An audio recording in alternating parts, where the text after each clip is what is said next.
and welcome to my review of a rom-com that could be one of my favorite films of like ever. That is how much I love this movie. Ek Mere Ek Tu's review is going down right now on the sticky. Alright, so you know how I usually give my top 5 or my top 3 or I have like no reason at all? Okay, so I realized the best reason you should see this film is because I told you to see it. Yeah, there's no better reason to see it. I literally made a list and it was like 50 pages long about why I love this movie, and there were like a bajillion reasons. This review could go on for hours, so I'm just gonna break it down for you.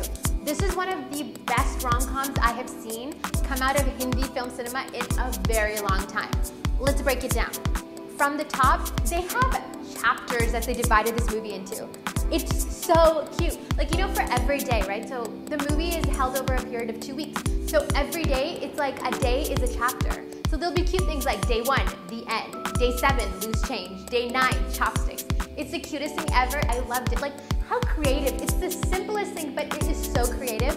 And I swear, I'm gonna go see this movie again, and I will definitely pay more attention to little things like that because it sets up the scene perfectly. So Imran Khan, I thought he was so adorbs in this movie and perfectly understated. He's like a little puppy that you find on the street where you're like, oh my God, little poo-poo, do you want to come home with me? Do you want me to feed you and love you and give you all of the chocolate bone treats in the world? Yeah, you do. Okay, come with me. And then you take him home because that's exactly what he is. He is so adorbs in this movie. I love that they gave him such a dorky look, like the perfect hair, the way his character like irons his socks, the way he puts on his shoes, the way he carefully walks around, the way, you know, wherever he comes out of a situation or he walks in or he's talking to his parents, he's so perfectly understated. I really don't know who else could have done this better than him, honestly. Now, my Bebo. Oh yes, my Bebo. She looked amazing in this movie. She's playing like a hairstylist, so obviously her hair is super grungy. I love that they like streaked her hair. It starts off like a reddish, and over the movie, closer to the end, it becomes like purplish to show like time has gone by. Her makeup was absolutely flawless. You can tell she's not wearing that much except for, you know, Max Smolder. Her clothes are by Manish Malhotra, and it's your standard, you know, what all us girls wear. Jeggings, sweaters, boots. We wear like messenger bags. Our hair is not always perfect. Neither is our makeup because it's like 7 in the morning and you've got work or whatever to do. It was perfect. She's not supposed to be looking like she did in Gumbak Ishq. This is not Boo, okay? This is just a normal girl who's like trying to figure it out and just go about her day, and she's living like her life. Perfect. So I've been reading a lot of different reviews, and a lot of people have been telling me, oh, I didn't understand, you know, why he does this or why she does that or why they're like that or why they're... If you look to the basic core of the movie, it's about parental units' relationship with their kids. Bebo's parents are super fun, they're laid back, and they let her do what she wants because in the end they know they can trust her with their decisions, and she will always be open with them and come back to them for anything she needs. On the other hand, Imran Khan's parents, which are Boman Irani and Ratna Pathak Shah, they're like whippers. They whip him all the time. They tell him how to eat, they tell him how to dress, and they basically dictate their life. So you can tell why Imran Khan is the way he is. I think for me the big nuance and the pull of this movie was, aside from parental relationships, was the fact that at the core of it, most Desi kids are so confused, especially those of us who live overseas, because we're like living in a Western society, but we grow up with such traditional values. So it's like we're so suffocated, like where do we belong? It's a puzzle piece. We fit here and we fit there, so we're like in 2 different worlds. And I feel like this movie showed that perfectly. Because it's like you want to do what you want to do, but you're always afraid of disappointing your parents. And of course you want to do everything for your parents because they're your parents. And as every Desi kid knows, your parents, they're at the top of the pyramid forever and ever.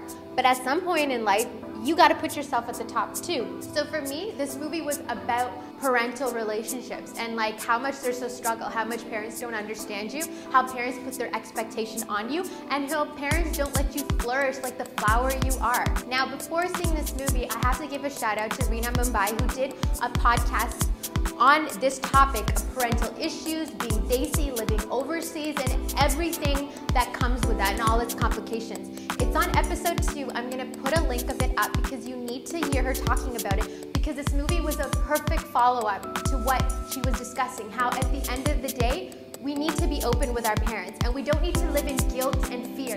Imran Khan was like the perfect, I think, epitome, was like the perfect symbol of how fear and guilt can just, you know, stunt you, like arrested development. You're like a seed that has never grown. Like they put water on you in sunshine, but it's not the water and sunshine that you want, and it's not the conditions you want, so you never actually flourish to your potential. Fear and guilt, and this movie showed it to the extreme.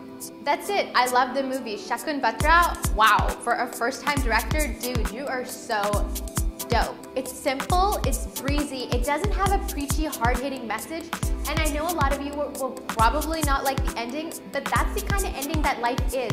Life is not some like perfect little bow, you know, you wrap up at the end of the day and you're like, okay, mommy, daddy, love you, blah, blah, blah. Yo, my life is perfect.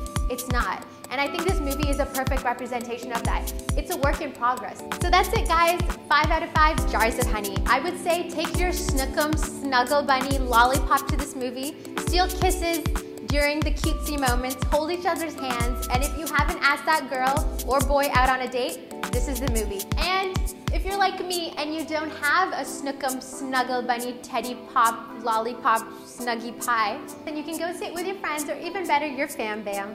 I hope you enjoyed my review. I hope you go see it, and I hope you drop me all of your comments about how much you loved it, or liked it, or loved it. Ooh, ooh, and happy Valentine's Day. I hope Cupid, bing, strikes your heart. Take care.